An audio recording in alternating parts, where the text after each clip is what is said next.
सभी दोस्तों का, व्यूअर्स का, एस्पिरेंट्स का स्वागत है आज के एक और वीडियो लेक्चर में। मैं पंकज DRS टॉपर्स लाइव की तरफ से आप सबको इस वीडियो लेक्चर में पॉलिटी के एक इम्पॉर्टेंट टॉपिक पे डिस्कशन करूंगा जिसका नाम है सुप्रीम कोर्ट ऑफ इंडिया। आज से मैं शुरुआत कर रहा हूं पॉलिटी के लेक्चर में, जो बेसिकली हिंदी और इंग्लिश लैंग्वेज में होंगे। स्लाइड जरूर इंग्लिश में है, बट पूरा डिस्कशन जो भी मैं डिटेल्स बताऊंगा वो हिंदी में भी होगा, जैसे मैं अभी बात कर रहा हूं। मैंने पॉलिटी को शुरुआत करने के लिए सबसे पहले मैंने rather than going through the syllabus या इनिशियल लाइंस के साथ, इनिशियल जो ऑर्डर है उसके हिसाब से न चलते हुए इंटरेस्टिंग टॉपिक्स को उठाने का फैसला किया, ताकि आप लोगों को पढ़ाई में मजा आए। और ये वो टॉपिक हैं जिनसे सबसे ज़्यादा क्वेश्चंस आपको प्रीलिम्स के एग्जाम में मिलेंगे, और इन टॉपिक को समझना अपने आप में बहुत मुश्किल होता है। मैं आप लोगों को बता दूं कि पॉलिटी एक ऐसा सब्जेक्ट है जो थोड़ा सा टेक्निकल लैंग्वेज है, लॉ की समझ के हिसाब से थोड़ा सा टेक्निकल है। इसमें जो छोटे छोटे वर्ड्स हैं, में अलग अलग वर्डों का यूज़ है, या जो शब्द यूज़ किए जाते हैं उनकी बहुत गहराई में मीनिंग होता है, और उसकी समझ होना बहुत ज़रूरी है। मैं इस वीडियो में जो पूरा डिस्कशन करूंगा सुप्रीम कोर्ट ऑफ इंडिया के ऊपर, उसमें डिटेल में जाएंगे, प्रीलिम्स के हिसाब से बहुत कुछ कवर करेंगे, बहुत गहराई में जाएंगे। और इसी के अगले वीडियो में हम सुप्रीम कोर्ट ऑफ इंडिया को लेकर जो भी यूपीएससी, यूपी पीसीएस और बिहार पीसीएस में क्वेश्चंस आए हैं उनको डिस्कशन करेंगे। तब आप ये देख पाएंगे कि मेरा आज का वीडियो आपके लिए क्वेश्चंस को सॉल्व करने के लिए प्रीलिम्स के पर्सपेक्टिव में कितना इंपॉर्टेंट है। और दूसरी चीज, मेंस का सुप्रीम कोर्ट से रिलेटेड या जुडिशरी से रिलेटेड, उससे रिफॉर्म से रिलेटेड जो क्वेश्चंस आते हैं उनके लिए मैं अलग से वीडियो बनाऊंगा। तो शुरू करते हैं आज का video. Supreme court of India, इसको हिंदी में भारत का उच्चतम न्यायालय या भारत का सर्वोच्च न्यायालय भी कहा जाता है। थोड़ी सी इस तरीके की पिक्चर है सुप्रीम कोर्ट के परिसर की, जिसमें आप देख सकते हैं कि शुरू में ही एक मूर्ति लगी हुई है, एक स्कल्पचर लगा हुआ है, जिसको मदर इंडिया का स्कल्पचर भी कहा जाता है। इसके बारे में हमें भी नीचे डिस्कस करेंगे। फिलहाल चलते हैं हिस्टोरिकल बैकग्राउंड की तरफ। हिस्टोरिकल बैकग्राउंड की अगर बात करें तो सबसे पहले हम चलते हैं 1861 की तरफ, जहां पे 1861 में इंडियन हाई कोर्ट एक्ट आया था। 1857 की क्रांति के बाद भारतीय व्यवस्था में, जो अंग्रेजों के अंडर में थी, क्राउन रूल के अंडर में थी, उसमें बहुत सारे चेंजेस लाए गए थे। उसमें एक इंपॉर्टेंट एक्ट था 1861 का हाई कोर्ट एक्ट, जिसने सुप्रीम कोर्ट ऑफ कलकत्ता 1773 में जो बनी थी वॉरेन हास्टिंग्स के अंदर में, उसको रिप्लेस किया, और उसकी जगह प्रोविंसेस में, जो बड़े प्रोविंसेस से बॉम्बे, मद्रास और कलकत्ता में हाई कोर्ट्स इस्टेब्लिश करी, और साथ में ही डिस्ट्रिक्ट लेवल पे सदर अदालत बोला जाता था, उनको भी शहरों में इस्टेब्लिश किया गया। तो ये एक इंपॉर्टेंट फैक्ट है। जो चीज़ें मैंने रेड में कर रखी हैं उनको आप प्रीलिम्स के हिसाब से बहुत इंपॉर्टेंट मानें और उनको नोट कर लिया करें, क्योंकि ये आपके एग्जाम्स में हैंडी हो सकती हैं, सीधे क्वेश्चन इन पर बन सकता है। अब अगला पॉइंट जो है वो ये है कि जो ये जो नई हाई कोर्ट्स बनी थी, इनका ये चलती नहीं अपने हिसाब से। फिर इन्हीं हाई कोर्ट को हटा के एक इन सब के टॉप पे एक और high court, federal court of India बनाई गई, जिसका गठन 1 अक्टूबर 1937 में हुआ, और वो आधारित थी गवर्नमेंट ऑफ इंडिया एक्ट 1935 के हिसाब से। Government of India act important act है, हिस्ट्री के हिसाब से, पॉलिटी के हिसाब से, इसको डिटेल्स में आप पढ़ सकते हैं बुक्स में। और यहाँ पे देखने वाली बात की फेडरल कोर्ट ऑफ इंडिया, जो कि बाद में भारत की सुप्रीम कोर्ट का आधार बना, वो इस्टेब्लिश किया गया गवर्नमेंट ऑफ इंडिया एक्ट 1935 के आधार पर, और 1 अक्टूबर 1937 में ये इस्टेब्लिश किया। करीब 82 साल पूरे हो चुके हैं। और ये जो फेडरल कोर्ट थी, इसका काम था जो फेडरल डिस्प्यूट्स थे, मान ली जो अलग अलग प्रोविंस है, मान ली मद्रास प्रोविंस और बॉम्बे प्रोविंस के बीच में कोई डिस्प्यूट होता है, तो उसको सॉल्व करने का जो एक्सक्लूसिव ओरिजिनल ज्यूरिडिक्शन था वो फेडरल कोर्ट के पास था। और ये फेडरल स्टेट्स के इशू, आपसी विवाद के इशू, उन सब चीज़ों को टॉप लेवल पे देखता था। अब इसी के आधार पे जो बाद में 28 जनवरी 1950 को हमारा सुप्रीम कोर्ट बना, और सुप्रीम कोर्ट का जो इस्टेब्लिशमेंट है उसको बदल के फेडरल कोर्ट ऑफ इंडिया को रिप्लेस किया इसने, और ये दिल्ली में इसकी सीट बैठाई गई।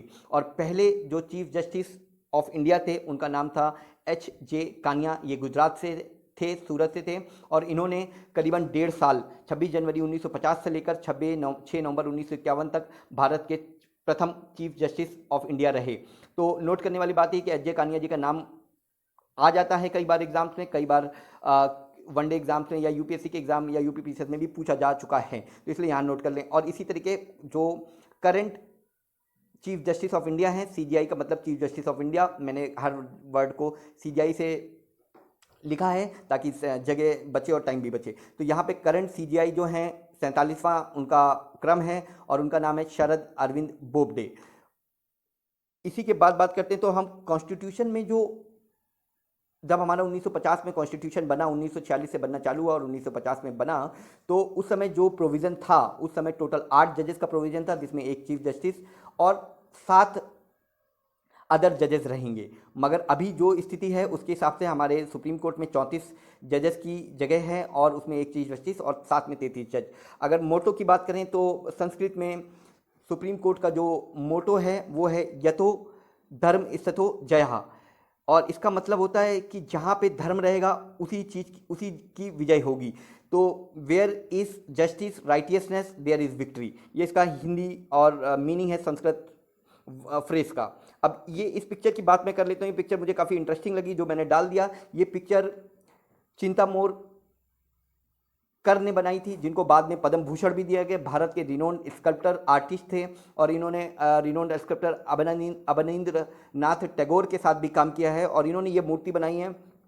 इस मूर्ति में ये दिखाया है कि ये मदर इंडिया जो यूथफुल रिपब्लिक है, युवा आज़ाद भारत है, उसको अपने उसको अपने गोद में ले रखा और ये इसकी पूरी देखभाल करेगा। अभी अब हम लोग आगे डिस्कस करेंगे कि सुप्रीम कोर्ट ने गार्जियन ऑफ कॉन्स्टिट्यूशन भी बोला जाता है, गारंटर ऑफ फंडामेंटल राइट्स भी बोला जाता है और ये बहुत अहम रोल पड़ता है भारत की डेमोक्रेसी में। इसलिए ये मूर्ति उसी चीज़ को निम्नांकित करती है। बस आप ध्यान दे सकते हैं, ये सुप्रीम कोर्ट के परिसर में ऑलरेडी बहुत बड़ी मूर्ति लगी हुई। अब बात करते हैं कॉन्स्टिट्यूशन के पॉइंट ऑफ व्यू से। ये वो पॉइंट्स होंगे जो आपके एग्ज़ाम के लिए बहुत इंपॉर्टेंट होंगे। जैसा मैंने बताया आप पिछले वीडियोस में हाई फ्रीक्वेंसी टेबल्स में कि आपको कॉन्स्टिट्यूशन या पॉलिटी में आर्टिकल्स को याद करना बहुत ज़रूरी है, क्योंकि यूपी पीसीएस में सीधे सीधे क्वेश्चन आर्टिकल से आ जाते हैं। तो अगर आपको करीबन 100 से 150 आर्टिकल याद नहीं होंगे जो पढ़ाई से लगातार रिवीजन से याद हो जाएंगे, अगर 100-150 आर्टिकल याद है तो आप मान के चलिए यूपीपीसीएस में सीधे सीधे 10 से 12 क्वेश्चन आप करेक्ट कर देंगे, क्योंकि सीधे क्वेश्चंस आर्टिकल के नाम पे पूछ लिए जाते हैं कि ये आर्टिकल कौन सा है, वो आर्टिकल कौन सा है।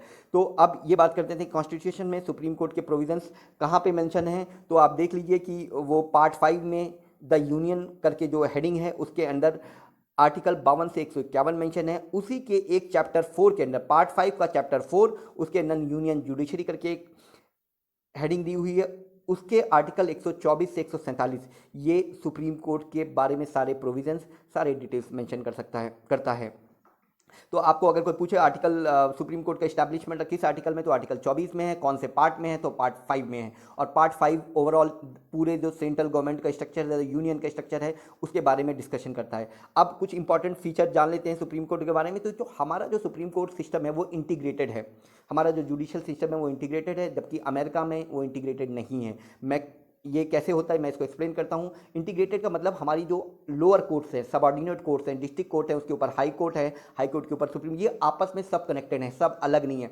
अगर सुप्रीम कोर्ट का पूरा कंट्रोल इन कोर्ट्स के ऊपर है, इनके अपने जो पावर्स हैं, जुडिक्शन है, सब डिफाइन है और सब आपस में फैसला देते हैं। ये एक अलग इंपॉर्टेंट पिलर है पूरी डेमोक्रेसी का, जो कि लेजिस्लेटिव, एग्जीक्यूटिव और तीसरी जो पिलर है डेमोक्रेसी जुडिशरी, उसमें गिना जाता है। तो अमेरिका में क्या है, हर स्टेट, जैसे वहाँ पे 50 स्टेट्स हैं, सबका जो हाई कोर्ट है उसके रूल्स अलग होते हैं, उसकी जुरिडिक्शन की पावर पूरी पूरी उसके अंतर्गत होती है। वो चाहे तो वहाँ के सुप्रीम कोर्ट के कुछ फैसलों को, जिसको फेडरल कोर्ट बोलते हैं अमेरिका में, उसके कुछ फैसलों को अपने स्टेट में ना लागू करे। मगर अपने यहाँ ऐसा नहीं है। अपने यहाँ अगर सुप्रीम कोर्ट कोई फैसला देती है तो वो उसी दिन से, उसी समय से पूरी इंडिया में एक एक यूनियन टेरिटरी में एक एक स्टेट में लागू हो जाएगी, क्योंकि हमारा सिस्टम जो है इंटीग्रेटेड है। सुप्रीम कोर्ट किसी भी हाई कोर्ट के केस ट्रांसफ़र कर सकती है, उनके खिलाफ अपील दे सकती है, उनको डायरेक्ट कर सकती है, क्या बहुत सारी चीज़ें, इसलिए ये इंटीग्रेटेड सिस्टम है। तो अगर आप हायरार्की देखें तो सबसे पहले डिस्ट्रिक्ट कोर्ट, जिसके अंदर डिस्ट्रिक्ट कोर्ट, सेशन कोर्ट, इनको लोअर कोर्ट भी कहना जाता है। इसके ऊपर हाई कोर्ट होती हैं, हर स्टेट की अपनी हाई कोर्ट होती हैं। कुछ हाई कोर्ट्स हैं जिनके जो कई राज्यों के लिए काम करती हैं, जैसे अगर चंडीगढ़ पंजाब हाई कोर्ट की बात करें, चंडीगढ़ हाई कोर्ट की, तो चंडीगढ़, हरियाणा और पंजाब तीनों के लिए एक ही हाई कोर्ट काम करती है। केरला हाई कोर्ट की बात करें तो केरल के साथ साथ वो लक्षद्वीप का जो एरिया है वो भी, उसका जुरिडिक्शन उस एरिया के लिए भी काम करता है। अच्छा, ये फेडरल कोर्ट है, मतलब सारी जो हमारा फेडरल सिस्टम है, जिसको हम क्वासी फेडरल भी कहते हैं, हम पूर्णतः फेडरल नहीं हैं, हम एक क्वासी फेडरल हैं, यूनिटरी पावर्स भी हैं इंडियन डेमोक्रेसी में, इसलिए हम इसको, ये जो कोर्ट है ये फेडरल कोर्ट है और ये अपील के लिए सबसे बड़ी कोर्ट है। इसको हाईएस्ट कोर्ट ऑफ अपील भी बोला जाता है। जो भी हमारे केसेस सुप्रीम कोर्ट या हाई कोर्ट या लोअर कोर्ट से आते हैं, उनके खिलाफ हम अपील लेके हम हाई कोर्ट में भी अपील कर सकते हैं। और जो सबसे क्रिटिकल चीज़ है, जो क्वेश्चन पूछा जाता है कि ये गारंटर ऑफ फंडामेंटल राइट्स है, जो सिटीजन है हमारे, जो फंडामेंटल राइट्स पार्ट 3 आर्टिकल 12 से 35 मेंशन है, उन सब के लिए ये गारंटर का काम करता है और ये इंश्योर करता है कि किसी भी सिटीजन के जो फंडामेंटल राइट हैं वो वायलेट ना किए जाए। इवन जो एलियन है, जो फॉरेनर्स हैं, उनके भी कुछ फंडामेंटल राइट्स हैं, उनको भी इंश्योर करता है कि वो वायलेट ना किया जाए। आप किसी भी सरकारी तंत्र के, सरकार के कानून, एक्शन, ऑर्डर या सरकार के जो ऑर्गेनाइजेशन है उनके द्वारा कोई ऐसा काम किया जाता है जो आपके फंडामेंटल राइट्स को वॉलेट करता है, तो आप उसके खिलाफ अपील तुरंत सुप्रीम कोर्ट में डायरेक्ट जा सकते हैं। और ये कॉन्स्टिट्यूशन का गार्जियन भी है। इसका मतलब ये होता है कॉन्स्टिट्यूशन का जो पूरा देखभाल है, जो 1950 में हमें कॉन्स्टिट्यूशन मिला है, उसकी पूरी जो देखभाल है, उसका गार्जियन का रोल है वो सुप्रीम कोर्ट प्ले करता है। यानी कॉन्स्टिट्यूशन के साथ कोई भी छेड़छाड़ नहीं करी जा सकती, उसे बदला नहीं जा सकता है। इनको लेकर कई अलग अलग फैसले आए हैं, मगर जो कॉन्स्टिट्यूशन की बेसिक फिलॉसफी है, जैसे हमारा कॉन्स्टिट्यूशनल सेकुलर है, हमारा कॉन्स्टिट्यूशनल सोशल है, हमारा कॉन्स्टिट्यूशन सोवरेन है, हमारी कंट्री सोवरेन है, इन चीज़ों में कोई बदलाव नहीं किया जा सकता। कभी भी भारत की संप्रभुता पे आँच किसी भी कानून के द्वारा, किसी भी भारत के अंतर्गत किसी भी सरकार के द्वारा नहीं बदला जा सकता है। और इस चीज़ का ध्यान, इस चीज़ की रिस्पॉन्सिबिलिटी कॉन्स्टिट्यूशन की सुप्रीम कोर्ट ऑफ इंडिया के साथ है। और इसी तरह power of judicial review.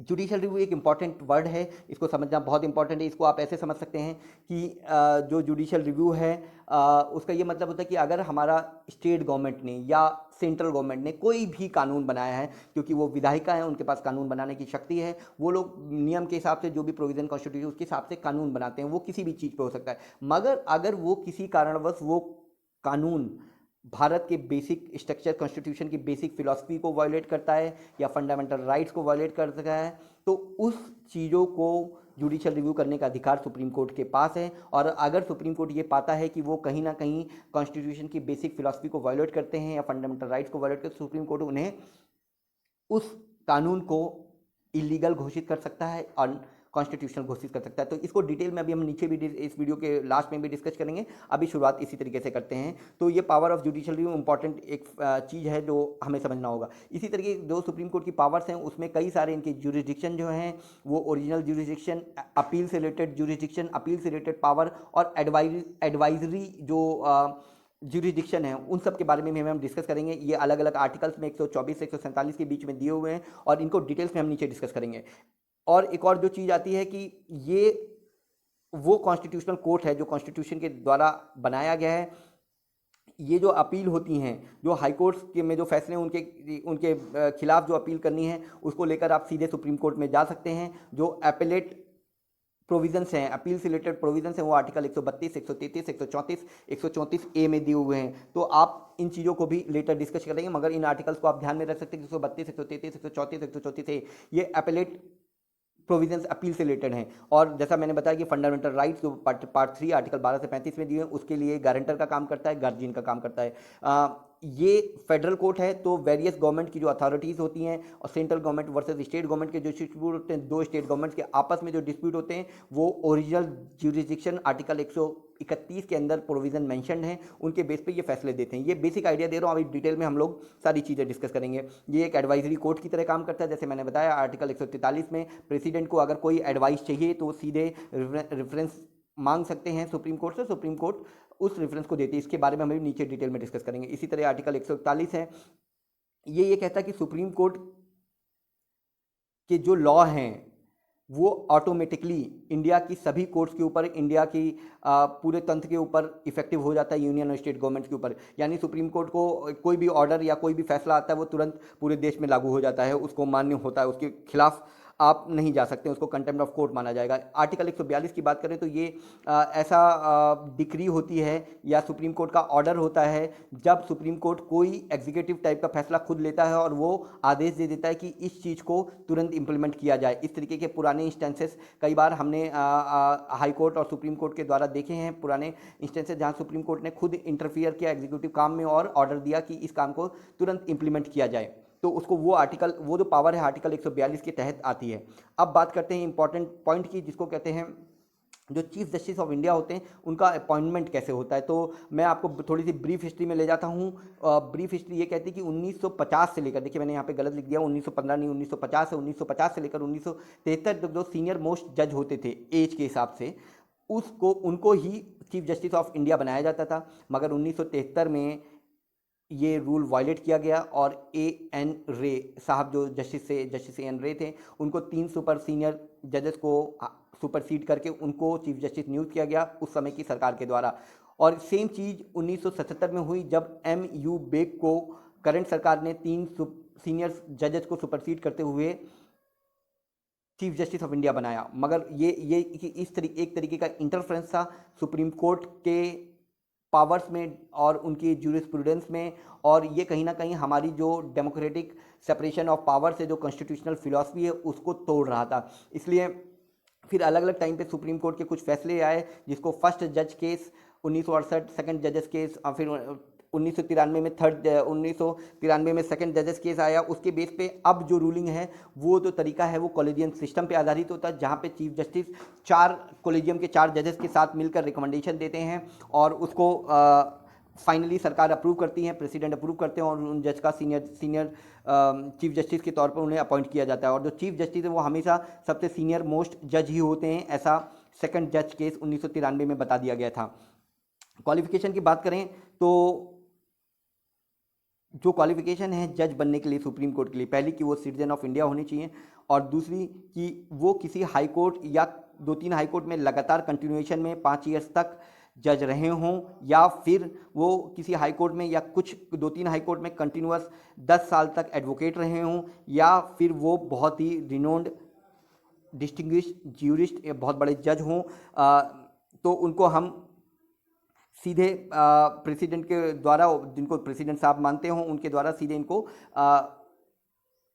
Supreme court में जज नियुक्त किया जा सकता है। तो आप यहाँ इंटरेस्टिंग देखिए कि जो क्राइटेरिया है वो बहुत क्लियर नहीं है और इसके लिए कोई डायरेक्ट एग्ज़ाम भी नहीं होता है। और इसमें क्या होता है कि जो प्रेसिडेंट ने जो अपनी बेसिस पे आधार पर जिनके पास 5 साल का हाई कोर्ट में या 10 साल का एडवोकेसी कर चुके हैं हाई कोर्ट में 10 साल के लिए, और जो 5 साल में जज रह चुके हैं हाई कोर्ट में, वो सिटीजन ऑफ इंडिया होने के बाद उनको कभी भी बनाया जा सकता है। और ये जो फैसला है वो कॉलेजियम सिस्टम पे लिया जाता है, हाई कोर्ट में अलग तरीके से लिया जाता है, इन पे हम लोग बाद में डिस्कस करेंगे। मगर इंटरेस्टिंग चीज़ है जो प्रीलिम्स में आ सकती है कि देखिए कोई भी मिनिमम एज डिस्क्राइब नहीं, जैसे लोकसभा का चुनाव लड़ने के लिए मिनिमम एज डिफाइन है 25 साल, राज्यसभा का लड़ने के लिए 30 साल, राष्ट्रपति बनने के लिए 35 साल, मगर सुप्रीम कोर्ट का जज बनने के लिए कोई मिनिमम एज डिफाइन नहीं है।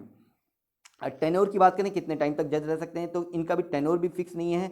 और ये जो प्रोविज़न, दो टेन्योर को लेकर 2 प्रोविज़न कॉन्स्टिट्यूशन में मेंशन है, वो ये है कि he can attend the office till the age of 65, यानी 65 साल के ऊपर का कोई भी जज सुप्रीम कोर्ट में नहीं रह सकता है। जैसे ही 65 साल हो जाएंगे उनका टेन्योर पूरा हो जाएगा। मतलब कहने का मतलब जो टेन्योर है वो ऐसे डिफाइन नहीं कि उनका 3 साल का टेन्योर है या 5 साल का टेन्योर है या 6 साल का, जैसे प्रधानमंत्री का 5 साल का होता है, बट सुप्रीम कोर्ट का कोई टेन्योर डिफाइन नहीं। कोई जज सुप्रीम कोर्ट में 10 साल तक भी जज रह सकता है, 15 साल तक भी रह सकता है, मगर जैसे ही वो 65 की एज पूरी करेगा उसका टेन्योर खत्म हो जाएगा, या फिर उसे अपना टेन्योर खुद खत्म करना है तो वो रिज़ाइन कर सकता है, अपना रेजिग्नेशन राष्ट्रपति को लिख के दे सकता है, या फिर उसको सुप्रीम कोर्ट से हटाया जा सकता है। और ये जो पूरा प्रोसेस है उसको इम्पीचमेंट का प्रोसेस कहते हैं। उसको पहले पार्लियामेंट पास करता है, फिर प्रेसिडेंट उस ऑर्डर को पास करते हैं, तब जाके इम्पीचमेंट का प्रोसेस होता है। इसके बारे में हम लोग डिटेल में डिस्कस करेंगे थोड़ी देर में। अब दूसरा जो सुप्रीम कोर्ट के जजेस के अपॉइंटमेंट की, जो सुप्रीम कोर्ट के जज होते हैं उनको राष्ट्रपति जी अपॉइंट करते हैं,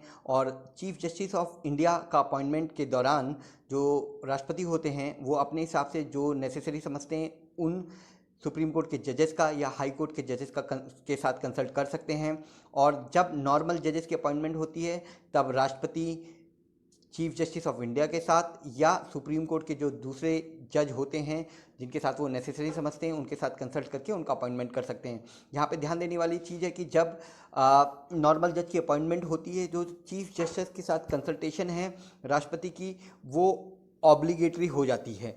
अब देखिए होता क्या है, ये प्रोविज़न कॉन्स्टिट्यूशन में दिए गए थे, मगर जैसा कि मैंने बताया कि 1973 और 77 में थोड़ी सी कंट्रोवर्सीज हुई। ऐसा लगा कि सुप्रीम कोर्ट के जो जजेस हैं उनको अपॉइंटमेंट में एग्जीक्यूटिव के द्वारा या सरकार के द्वारा इंटरफेरेंस किया जा रहा है। तो कुछ केसेस, बड़े केसेस जो न्यूज़ हमारे इस पूरे अपॉइंटमेंट सिस्टम को लेकर न्यूज़ में थे वो ये देख लीजिए। फर्स्ट जजेस केस 1982, इसमें ये कहा गया कि जो कॉन्स्टिट्यूशन में वर्ड कंसल्टेशन का दिया हुआ है कि राष्ट्रपति कंसल्टेशन करेंगे उन जजेस के साथ जिनके साथ वो नेसेसरी डीम्ड नेसेसरी, मतलब जिनके वो ज़रूरी समझते हैं। उसका ये मतलब था कि इसका ये मतलब नहीं कि वो कॉन्करेंस है। अगर वो कॉन्करेंस नहीं भी देते हैं राष्ट्रपति जी की हाँ में हाँ नहीं मिलाते, राष्ट्रपति से मेरा मतलब एग्जीक्यूटिव या सरकार से है, अगर वो राष्ट्रपति जो एग्जीक्यूटिव की रिकमेंडेशन को जो सुप्रीम कोर्ट के जजेस कंसल्टेशन में हाँ नहीं करते हैं, तब भी उसको कॉन्करेंस नहीं माना जाएगा। वो कंसल्टेशन है, मतलब अपने विचारों का आदान प्रदान है, exchange of views, not the concurrence. तो यानी अगर कोई मना भी करता है सुप्रीम कोर्ट का जज या दूसरे जजेस, तो भी राष्ट्रपति किसी को सुप्रीम कोर्ट में as a chief justice of India और या जज अपॉइंट कर सकते हैं। फिर सेकंड जजेस केस में सुप्रीम कोर्ट ने अपने ही फर्स्ट जजेस केस में जो फैसला दिया उसको रिवर्ट किया और उन्होंने यहाँ पे फिर कंसल्टेशन वर्ड, मैंने बताया कि देखिए पॉलिटी में वर्ड्स को समझना बहुत जरूरी होते हैं। यहाँ पे जो वर्ड कंसल्टेशन प्रोविजन कॉन्स्टिट्यूशन में शुरुआत में दिया हुआ, तो इसको कहा कि कंसल्टेशन का मतलब कॉन्करेंस है। 1982 में ठीक उसका उल्टा बताया, तो 1983 सेकंड जजेस केस में फिर उन्होंने कहा कंसल्टेशन का मतलब कॉन्करेंस है। इसका ये मतलब रखता है कि चीफ जस्टिस ऑफ इंडिया इस बाइंड जो कंसल्टेशन जो अपनी रिकमेंडेशन देंगे चीफ जस्टिस ऑफ इंडिया, वो राष्ट्रपति के द्वारा अपॉइंटमेंट के दौरान बाइंडिंग होगी। यानी जो consultation chief justice of India देंगे किसी जज के अपॉइंटमेंट के लिए, वो राष्ट्रपति को और एग्जीक्यूटिव को उसको रिकमेंड करना पड़ेगा, उसको अप्रूव करना पड़ेगा। बट सीजीआई जो है चीफ जस्टिस, तो उनको जो उनकी जो एडवाइस है वो सीनियर मोस्ट सुप्रीम कोर्ट के जो सीनियर मोस्ट कलीग्स हैं, उनके जो साथ में साथी जजेस हैं, उनके साथ भी उनकी कंसल्टेशन लेनी होगी चीफ जस्टिस ऑफ इंडिया के। मतलब राष्ट्रपति के ऊपर बाइंडिंग कर दी और चीफ जस्टिस को भी एकदम फ्री नहीं छोड़ा गया, उनको कहा गया कि आप को सीनियर मोस्ट जजेस के साथ कंसल्टेशन करना पड़ेगा। फिर थर्ड जजेस केस की बात आती है जो कि 98 में आया, और उसमें यह कहा गया कि जो पूरी कंसल्टेशन प्रोसेस है उसमें सीजीआई के लिए बोला गया था कि chief justice of India consult करेंगे सीनियर मोस्ट, मगर यहाँ पे उस कंसल्टेशन को फिर से मॉडिफाई करके बोल दिया कि कंसल्टेशन का मतलब कंसल्टेशन ऑफ प्लूरैलिटी ऑफ जजेस, मतलब एक जज नहीं होगा, वो प्लूरल होने चाहिए, दो या दो से ज़्यादा होने चाहिए। तो यहाँ पे सीजीआई की जो अकेले की ओपिनियन है उसको कंसल्टेशन प्रोसेस नहीं माना जाएगा। सीजीआई को कंसल्ट करना चाहिए कलेजियम के 4 सीनियर मोस्ट जजेस के साथ सुप्रीम कोर्ट के, ताकि अपॉइंटमेंट के लिए रिकमेंडेशन प्रेसिडेंट को और एग्जीक्यूटिव को दी जा सके। तो वहाँ पे ये भी एक पॉइंट मेंशन किया गया कि अगर केवल 2 जज भी उस पर्टिकुलर कैंडिडेट के रिकमेंडेशन को के लिए निगेटिव है, मना कर रहे हैं, तो उस कैंडिडेट को राष्ट्रपति को रिकमेंड नहीं किया जाएगा सुप्रीम कोर्ट में अपॉइंटमेंट के लिए। तो ये बहुत बहुत इंपॉर्टेंट तीनों केसेस थे, फर्स्ट जजेस केस, सेकंड जजेस केस, थर्ड जजेस केस। इसने कोलेजियम सिस्टम को फॉर्म किया, और कोलेजियम सिस्टम में जो अभी हो रहा है, जो अब 1998 से होता चला रहा है, उसमें क्या होता है कि चीफ जस्टिस ऑफ इंडिया और सुप्रीम कोर्ट के 4 सीनियर मोस्ट जजेस आपस में, ये कलेजियम एक पूरी कमेटी होती है, और ये बैठ के ये फैसला करती है किसको जज बनाना है, जो एलिजिबिलिटी क्राइटेरिया को फुलफिल करेंगे। और करंटली जो कलेजियम सिस्टम है उसके हेड हैं चीफ जस्टिस शरद अरविंद बोबडे, और साथ में अलग बाकी जो 4 सीनियर जजेस हैं वो एन.वी. रामाना, अरुण कुमार मिश्रा, रोहिंतन फली नारीमन में बहुत रिनोन्ड ज्यूरिस्ट हैं, आर भानुमति, ये 4 लोग हैं। अब बात करते हैं ये